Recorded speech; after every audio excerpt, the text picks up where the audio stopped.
Mirna. Thank you, Mirna. Now we are waiting for Vaishnav, if I'm reading well, to join us.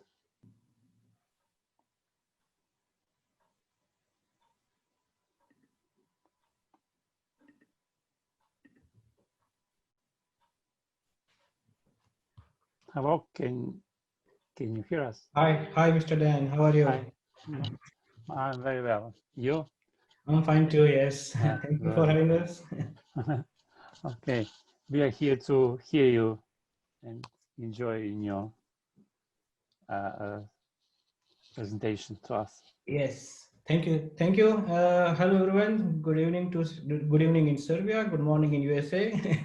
So I hope you guys are having fun and getting a lot of information today from this event. As I see, I actually could not understand all, but Mirna has explained everything about alpine hopes. So I'm not going to waste time about explaining again our activities and this, but I think Mirna is the right person for Serbian market, and she will be very happy to help you out with all the details what you need about our hopes. Meantime, my main attention is to introduce you Mr. Hirendu Vaishnav. Hirendu Vaishnav he's from Bay Area, San Francisco. He's my brother, and he's from San Francisco, California. He has a PhD in computer science, but he's also, for me, great home brewer. He has won lots of awards in state, in national and international based awards, right? He's also beer judge certified person on national levels, and he judges at various local and national competitions. He has also conducted beer judging education classes for the homebrewers as well. He's one of the best homebrewer I know. Also, he advised to commercial brewers about their beer. So I think this subject will help a lot to your members. He loves to talk about brewing, beers, beer styles, general all about beer. So please feel free to discuss with him anything you wish for to know more about beers, beer styles, new beers, American style beers, and so on.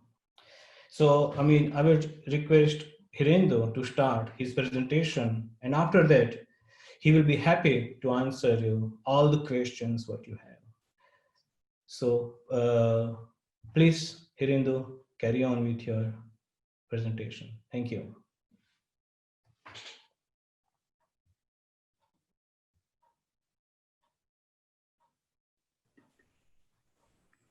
Hello. Hi there, everyone. I think someone needs to activate my video.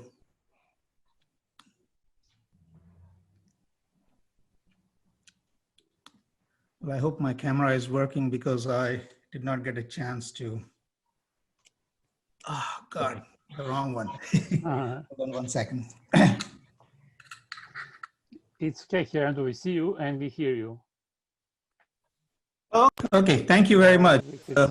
This is actually a different camera than the one that I have connected, but somehow that's not working. So we'll go with this. This is what I call my finger cam because it's all the way at the bottom of my laptop. Anyway, guys, thank you very much for having me, and cheers to everyone. I know it's early morning here, but I thought to keep company with you guys, we'll start with the beer. This is my old ale. Obviously, it's an English style beer, and brewed with Styrian hops. I hope my audio is coming through well. Yes, okay. Okay, I'm going to start sharing my screen now, and we'll get on with the presentation.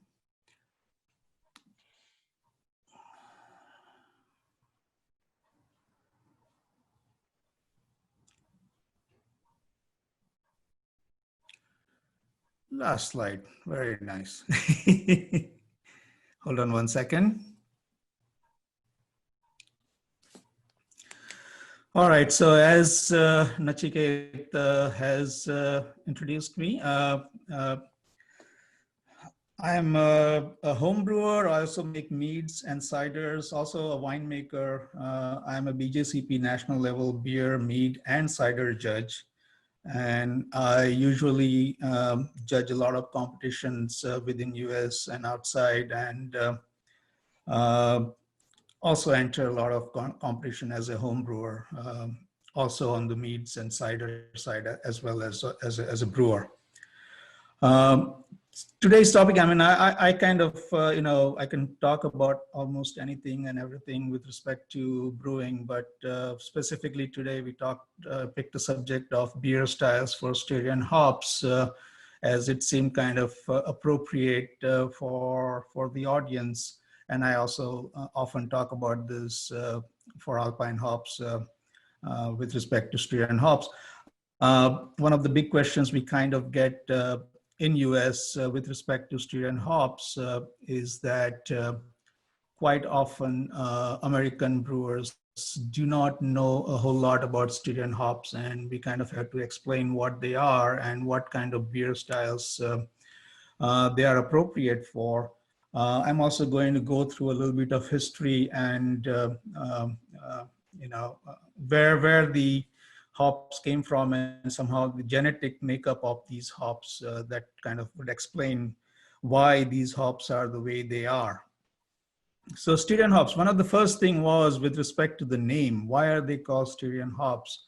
And I had to kind of look into this because Styrian hops are mostly grown in Slovenia, but they are, Styria is a state in Austria. So, and there is hardly any of the Styrian hops growing in Austria, but in probably just a southern part of Austria. So here's the history behind it. There was a duchy of Styria, which included these two colored regions that you see here in the map. Part of it is the state called Styria in Austria, and the bottom part is part of Slovenia, which was part of the duchy of Styria. Up till about 1919, I believe. Within Slovenia, there is this river that passes through called Savinja. What you see on the right side on the map is the Savinja Valley, as they call it, or the state of Savinja also. Savinja Valley essentially is where the river Savinja flows through, which eventually merges with Sava. And then Sava, I guess, travels through Croatia and Serbia, and I think all the way in Belgrade, it meets up with the Danube. So you probably know that part of the river.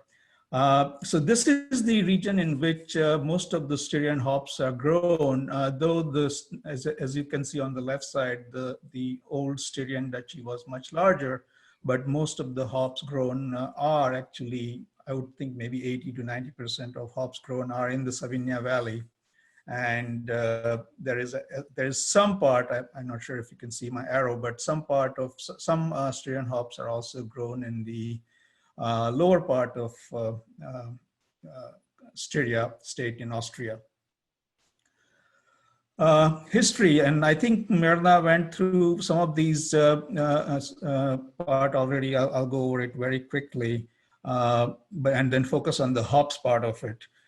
So hops are growing in Savinja Valley since about 130 years, I believe, from 1870s.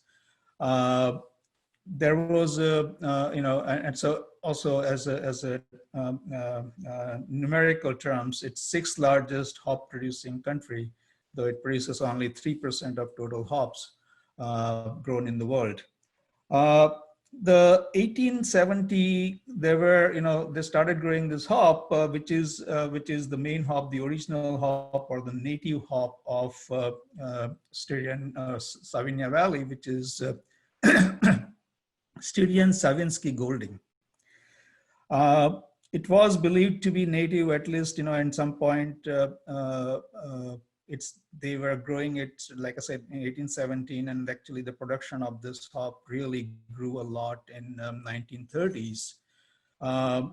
The name Golding indicated that there was a belief that these were transplanted from EKG, East Kent Golding, England. And that was the belief, but recently it is discovered, and I'll go over that in a little bit, but this actually is not anyway related to East-Kent Golding, but it's more related to Fuggles. And genetic analysis of this has actually shown that to be true. That's almost nearly identical to Fuggles. And we'll go over that in a bit. Slovenia has a Hop Research Institute, which is a government organization or semi-government, I believe at this point. And they also do a lot of hop breeding. And then the other three classic Styrian hops are actually derived from the Hop Research Institute in Zalek. So the next one that was, I'll go in the historical order, kind of the ones that came first, and then the newest hops from Slovenia. So the first hop that was introduced by the Hop Research Institute was Super Styrian Aurora, and this is actually based on Northern Brewer, which is a German hop. Well, not entirely a German hop. This was also originally grown in England. And at some point, they decided to transplant that in Germany, and it grew so well over there that now it is mostly grown in Germany, but origins of this also are from England. And this was bred with an unknown seedling from local area. So Slovenia also had a whole lot of wild hops growing for as far as 1,000 years back. And so some of these were crossbred with some local hops. And obviously the ones that presented the best qualities were selected to propagate and create these new varieties. A little later, a new hop called Bobek was created, which is also derived on Northern Brewer, but a different unknown local TG seedling.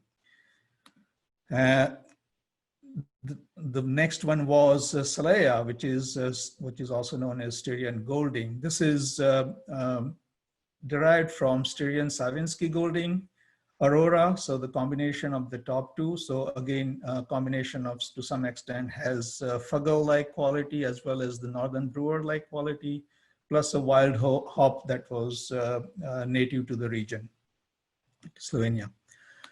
Hallertau Magnum, this is actually one of the traditional German hops, amazing bittering hop, and this was grown in Germany and transplanted in Slovenia. Magnum actually is a very interesting hop. It is grown in many, many different countries, including in US, which are known as US Magnums. But the quality of the Hallertau Magnum somehow, in my opinion, seems to supersede. And we'll talk a little bit about that later when we talk about each hop separately. And then recently, given the IPA craze and American and Southern Hemisphere and all the other new hops craze, Slovenia has also developed 6 or 7 new variety of hops, which are more flavor, quite fruity notes, which are quite popular and could be very suitable for IPAs. And some of these are Eagle, Eureka, Fox, Dragon, Cardinal, Wolf, Colibri. More on these later, and then that's where we kind of get into the hop oils and what are the various characteristics of that.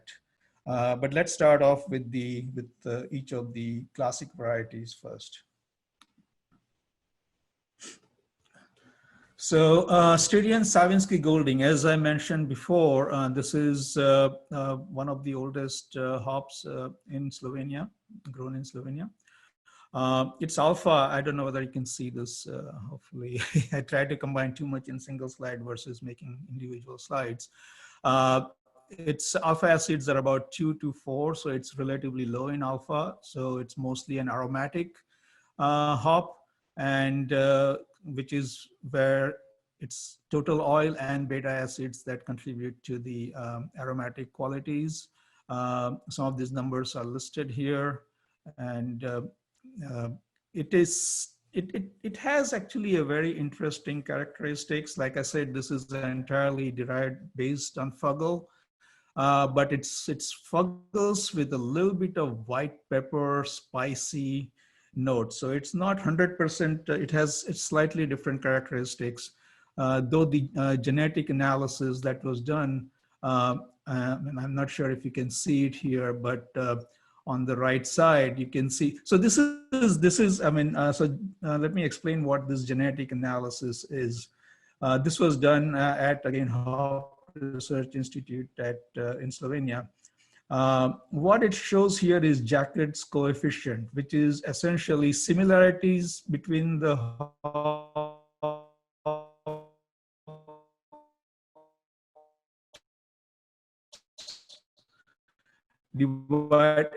from a genetic point of view, divided almost identical, and I guess very different. And I picked this up from, hello? You guys can hear me, right? I got a warning saying that my internet is unstable.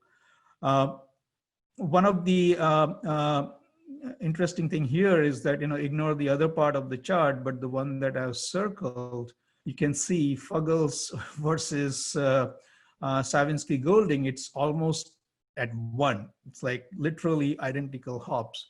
So this is kind of what leads us to believe that Styrian Savinsky Golding is probably just Fuggles planted in Slovenia 130 years back. So going back into that, Styrian Savinsky Golding, one of the most interesting hops, like I said, with slight spice note, mostly white pepper. Again, the perceptions of individuals will differ and people will perceive different things, but this is general thinking. What styles are they appropriate for? So first thing it stands up is like, if it's a British hop or based on Fuggles, then obviously British styles will be very appropriate.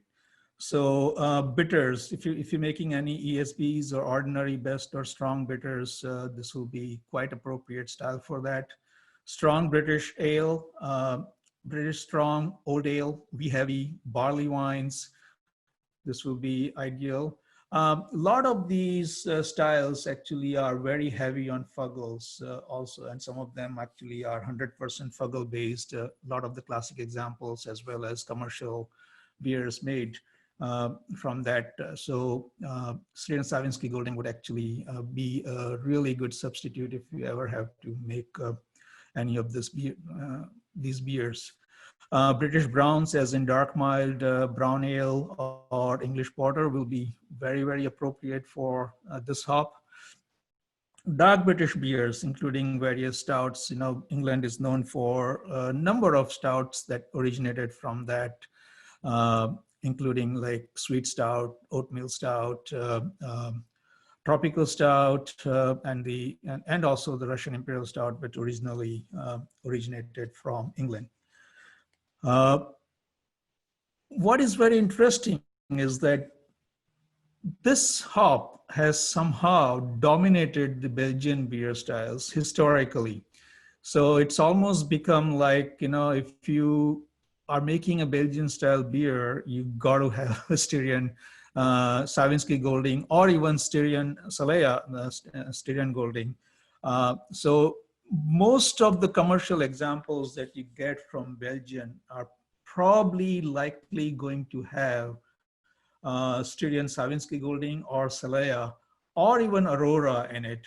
And we'll go over that in a little bit with the Aurora. But so Belgian Pale, Belgian Blonde, which is a heavier version, stronger version of Belgian Pale. Belgian Golden Strong is even stronger version of, and also Trappist Ale. pretty much all the Trappist ale and pretty much like Duvel,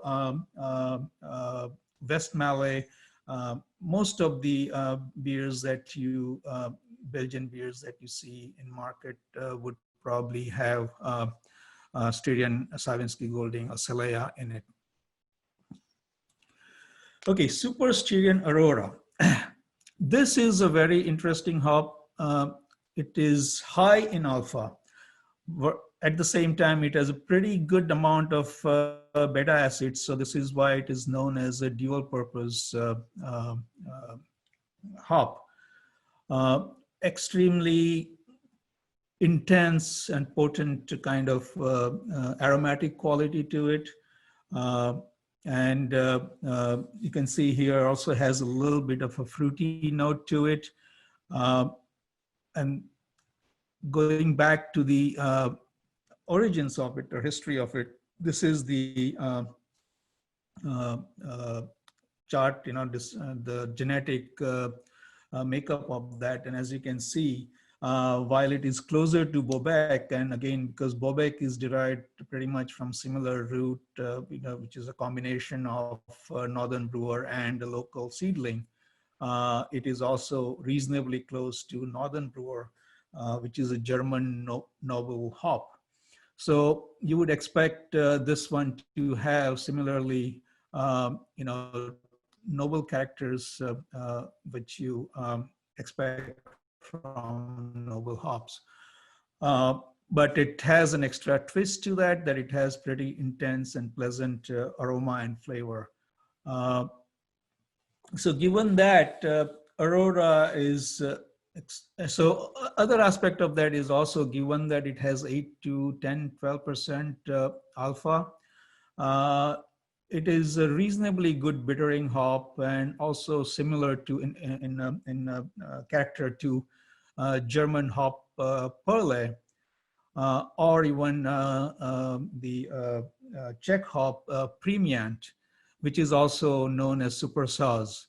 So it kind of, because of this, this hop lends itself very well to some of the lagers and pilsners and German beer styles. I will list them here. Whoa, that was fast. I'll list them here as pilsners. So either German, Czech, or Italian pilsner. Italian pilsner is a new beer style that is quite popular here in US. And I'm happy to answer any questions with respect to recipes on this later on. German lagers, so Munich Helles, Märzen, Festbier, Munich Dunkel, Schwarzbier. German ales, Altbier and Kolsch are the old style ales from Germany, as well as German Bocks, Doppelbock, Weizenbock, or Hellesbock / Maibock. This beer is also suitable for American beer styles, specifically. All right. Oops, okay. Somehow my computer has frozen. So California Common. This is actually a very interesting style. It is 100%, this is one style that is 100% or at least historically 100% based on Northern Brewer hop. It doesn't use American hops at all. In fact, if it uses American hops, it'd probably be inappropriate for the style. Also known as steam beer. This is a San Francisco beer, Anchor Steam. It's essentially a lager that is brewed, that is fermented at ale temperatures in a large open container, flat open container, also known as the cool ship. It is also appropriate with American Pale, American Amber, or American Brown Ale. Clearly, these do have American hop character, so you would use something like Aurora as an early, as a bittering addition, and not as a late addition. If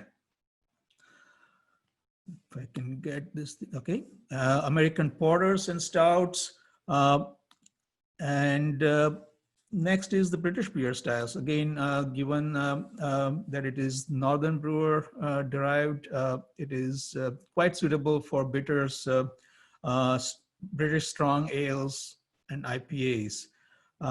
We have a list of various beers, commercial examples of these that actually use these hops in their commercial beers.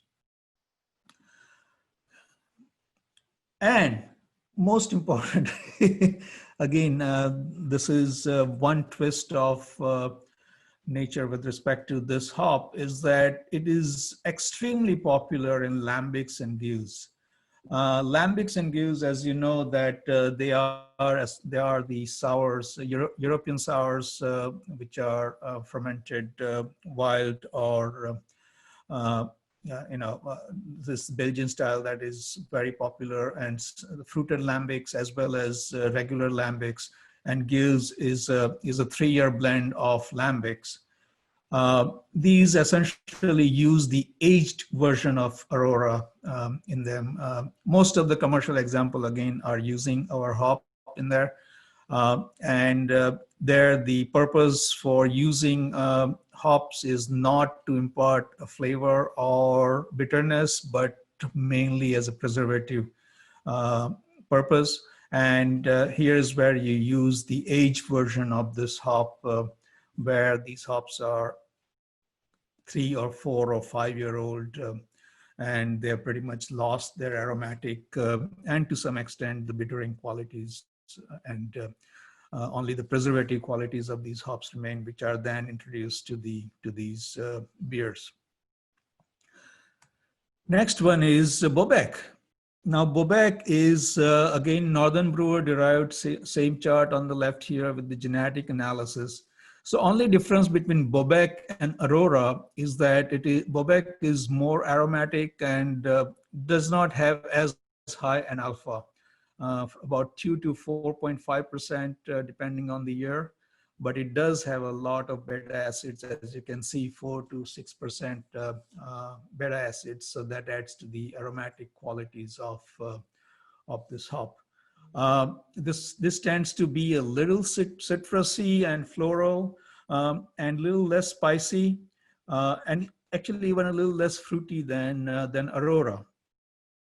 As far as similarities of this hop, gain being, so as I was saying, less fruitiness and more citrus notes specifically. If you know American hops are kind of more known for their, well, the old classic American hops were piney, resiny, and then moved on to citrusy. And now we get into a lot more complex, more still staying on the citrusy side, but more complex, getting into danky, diesely, which apparently is a very good thing for New England IPA. So this one kind of goes a little in that direction, also very similar to the Saz hop, both in alpha and beta characteristics. So it's kind of a combination of a noble / slight citrusy notes, and like I mentioned, Saz. So it will be quite appropriate for a German or Czech Pilsner. Beer styles are very similar to Aurora, except again, because it has less alpha, but you can still use them either in, and also as a late addition on some of them for the aromatic qualities of this hop. So British style ales, I will not list all of them again. German, American, and international lagers. One of our clients here, they use this for an American lager, which is their actually flagship beer. So Bobek is quite popular in that. Pilsners, like I said, since it is very similar to Saz, you could use them in a variety of Pilsners. Next is Hallertau Magnum. So Hallertau Magnum is designed and bred at Huel Research Laboratory in Germany, which is kind of similar to Hop Research Institute in Slovenia, as they create a variety of new hops. This used to be the bittering hop before some of the new bittering hops came along recently, like Hercules, which has much higher level of alpha. Magnum tends to have, 10, 12% alpha. So it is, in old days, that was considered very high alpha, but now clearly there are super alpha hops grown all over the world. However, the main interesting characteristics for Magnum is that it is a very, very clean bittering hop. It is so smooth and clean. I would not think that there is anything that will actually beat them, as if you're looking for a very clean bittering hop. The purpose, the reason to use this hop is essentially when you want to either let the malt shine in your beer. So any malt forward beers, you would use this. Or if you use or if you have other hop that you want to shine and keep the bittering hops out of the way, I would think that it will actually do well in a IPA, American IPA kind of setup, where you want to focus on the late addition or whirlpool or dry hopping, and keep the bittering hops out of the way of the expression and flavor or in aroma. It's grown in many parts of the world, I think, as I mentioned, including Slovenia. And beer styles for this. This will pretty much work in any beer style, honestly. So though I'm listing some that I know that they're being used in, like American Pale Ales and IPAs as a bittering hop, American Blonde, Brown, and Amber Ales, again, mostly as a bittering hop. Czech and German and Czech Pilsners, these are not heavy in their hop expression. German a little more than Czech, and then late addition with Saaz or Mittelfrüh like hops will provide the necessary aromatic and the bitterness bite. But early addition, you could use Magnum. Other German lagers, as well as American lagers, Magnum, also American grown Magnum is used heavily in these beers. Stouts, again, you're trying to keep the hops out of the way. A stout is a malt forward style, except American stout, which actually could have a little more hop expression. So as I mentioned, any malt forward style or hop forward style where you want another hop to shine, you could use Hallertau Magnum. All right, so moving on to the new flavor hops. And there are so many of them that I combined the presentation into slides into one slide. I'll go over them each one by one, and then what styles they're appropriate for is pretty much one style, or it is up to your imagination kind of when you get these hops. But anyway, let's get started with the Styrian Cardinal. This was introduced maybe 3 or 4 years back, and this is high alpha acid hop, 10 to 15% alpha acids.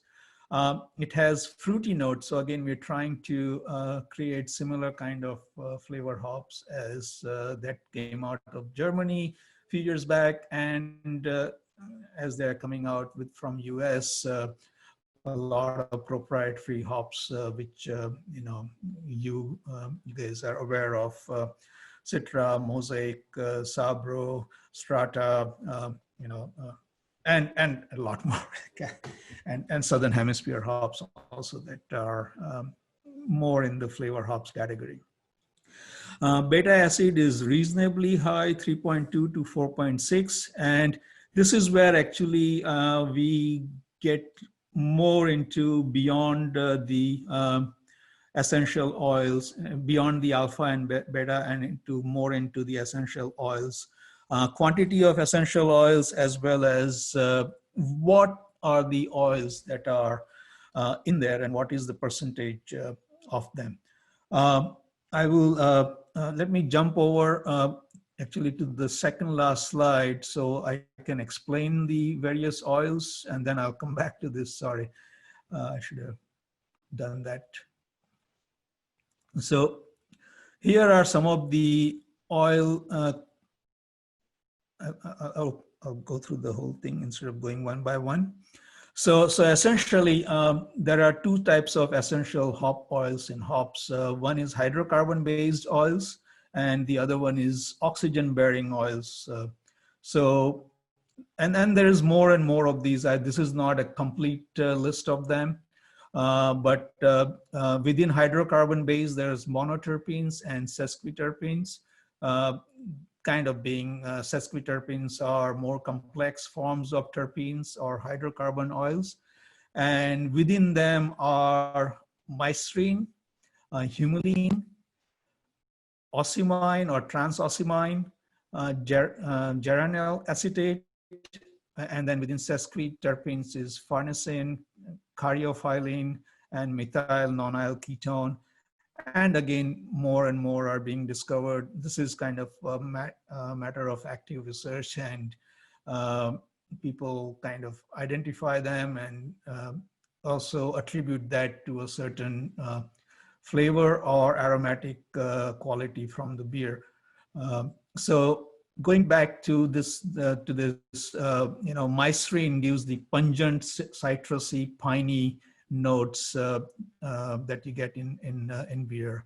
Humulene is spicy notes. So actually, humulene is also present in some of our classic examples, also present in our new ones.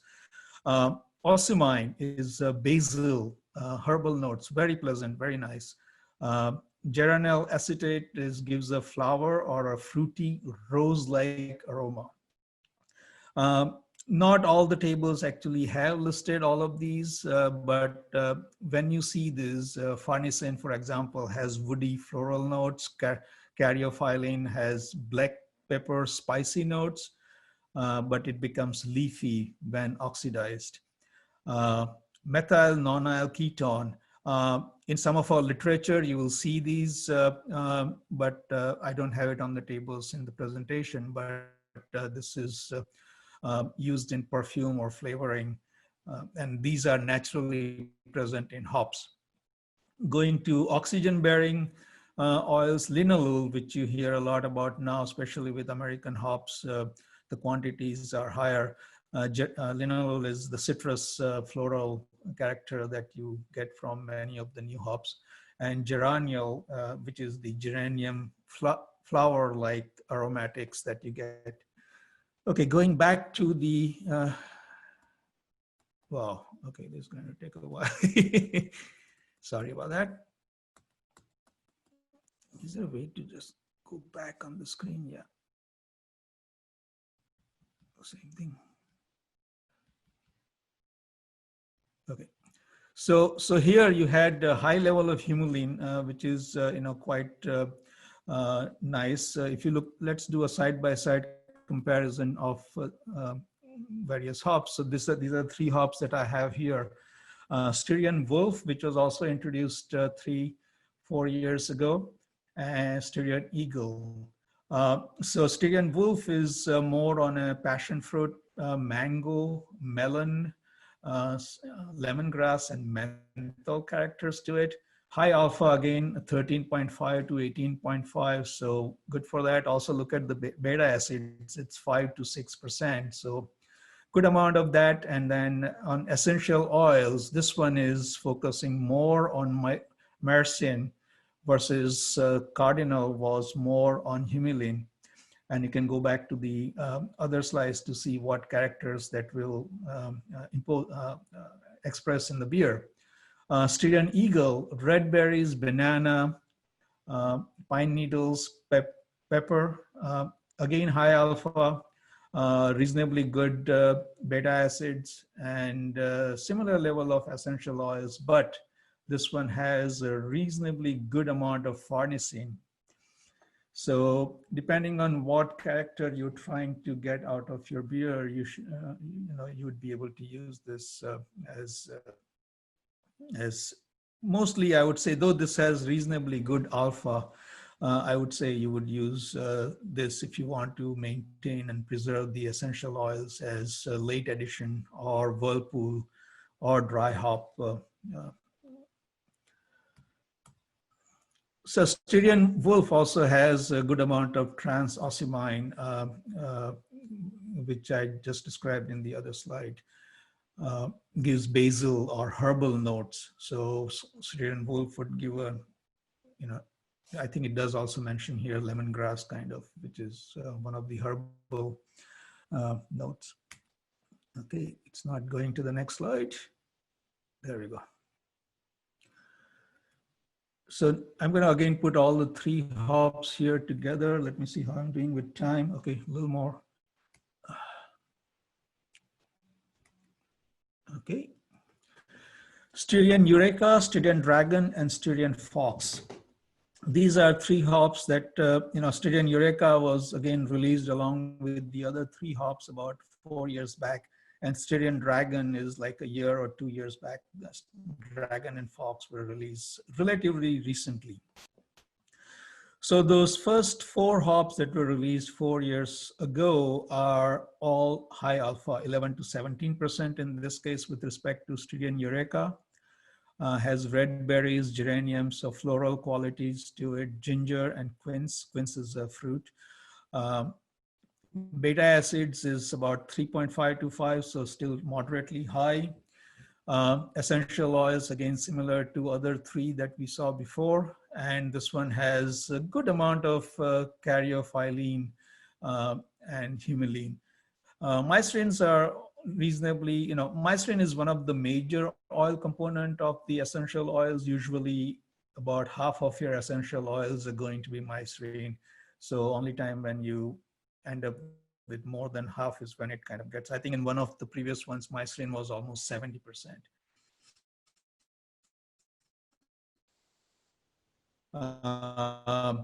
So in this case, then the other 2. Styrian Dragon and Styrian Fox. These are the latest hops that are introduced by Hop Research Institute in Slovenia. And these are medium alpha, not too low, not too high, about 6 to 11, 12%. But beta acids on Styrian Dragon is quite high, 7.5 to 8.5%. That's probably the highest of the beta acids that we have seen in any of our hops. It has somewhat lower, both of these have somewhat lower level of essential oils. And as far as, but the percentage wise, humulene is, and caryophyllene is higher on both of these. Linalool is low in most of these varieties. So keep that in mind when you plan to use it for IPAs. So as far as the flavor characteristics, Dragon is grapefruit, lemon, apple, rose, and Styrian Fox is blackcurrant, marjoram, black tea, lemongrass characters. So I think the next slide was when I was going to talk about each of the oil components, and I think I already shared it with you. So this kind of, wow. This kind of brings me to the end of my presentation. We have maybe a few minutes left if there are any questions. But I will leave this slide here if I can get it to display.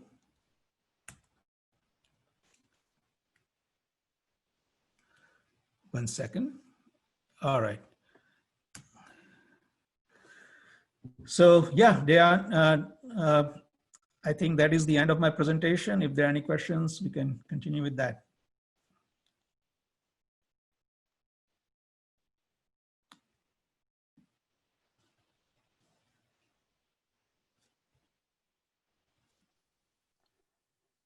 Hello, Hirendu. Thank you. Thank you very much for your presentation. Can you hear me? Yes, I can. Yes. Okay. I don't see it. Thank you for your presentation. I enjoyed it. We were really detailed in it. So although we're using these hops for a long time, and we know about it. I mean, from our brewery, it was interesting to hear this detailed analysis from you. So we will wait for a while to see if somebody gonna ask something. Today was not, they were not very active. There were very few questions, but because we are recording all of it and we're gonna publish it on our website from the associations. So I ask all the speakers if, and I'll ask you as well, if it's okay with you to send you by email the questions as they are coming back to us with it. So yeah, absolutely. I mean, yeah, and also if there are any questions related to, yeah, if somebody asks now, I will forward it to you. We are watching now on the question, but nobody asks anything. Personally, myself, I have no any questions about it because we are using it for so long time. So it was something actually I noticed in the beginning. I saw it, but I can't remember now to get it back. I didn't write it down for myself, so I can ask you. But when I reload it and see it again, I will find the question. I have it for you. I had in one moment something I wanted, but I forgot it. I'm sorry about it.